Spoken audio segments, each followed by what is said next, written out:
Velkommen til en kort præsentation af Agloco. Det er 100% gratis forretningsmulighed for dig. Google tjener i dag rigtig mange penge på, at vi brugerne deres side som søgemaskine.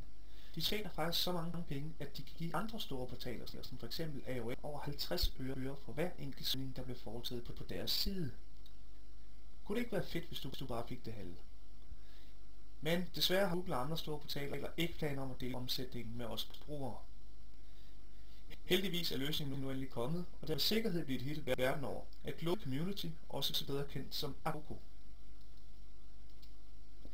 Agloco har udviklet noget, kalder for en viewbar. Denne viewbar minder lidt om det, vi andre vil kalde for en toolbar, men vigtigt alt, de har patent på den.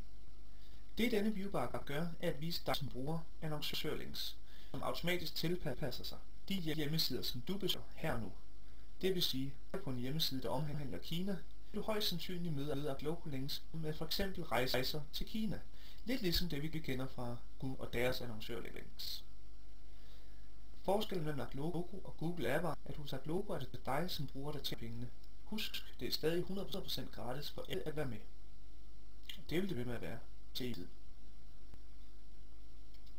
Sådan her foregår det. Du bruger internettet. Firmaerne tjener penge.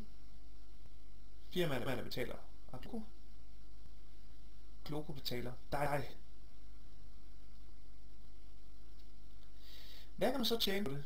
Det er helt op til dig selv. Du kan vælge at starte med få timer i ugen, og derefter arbejde med konceptet, eller omvendt. Du tjener i hvert fald selv $5-15 i måneden ved at surfe 5 timer med viewbaren tændt hver måned. Du tjener det samme på dem, du personligt fortæller om konceptet, og en fjerdedel på alle dem, de andre fortæller om konceptet. Det er et simpelt regnestykke. Første led. Du finder 5 nye gratis Agloco-brugere. Dem får du 5 for hver, og det er altså gange 5, så det er $25. Andet led.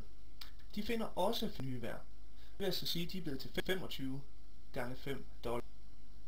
Nu skal du så dividere 4, fordi du kun får en fjerdedel af dem nede i din organisation, eller dem, som du ikke personligt har introduceret til Agloco. Tredje. De finder også til 5 nye hver. Det er altså $5 gange 125 divideret med 4. Fjerde led. De finder også 5 nye hver. $5 gange 250 divideret med 4. Og her begynder det at blive rigtig interessant. Det vil altså sige, at sammenlagt har du tjent $931,25 på en måned. Det vil sige, at hvis du fandt det antal, vi lavede i regnestykket, og alle stoppede med at finde andre, vil du kræve over 10.000 kroner hver måned fremover. Men hvorfor skulle du dog stoppe, når de ser det her regnestykke, og de ser penge rulle ind hver evig eneste måned? Så kan jeg ikke sige, hvorfor nogen som helst skulle stoppe med det her. Og det betyder altså, at arbejder du lidt til at starte med her og få sat nogle folk i gang, der også synes, at Agloco er et fedt koncept, ligesom vi andre synes det, og jeg vil selvfølgelig selv bruge det, klart. Og i fremtiden bliver det sådan, at du også kommer til at tjene penge på leads, for eksempel. Det vil sige, at er der en, der kigger på et Agloco-link i deres viewbar, og derefter går ind og køber sin DVD-film, jamen så får din organisation et vis antal kroner for det salg, og det ryger altså med oven i hatten, og de her penge. Så det er faktisk, det kan blive rigtig mange penge det her.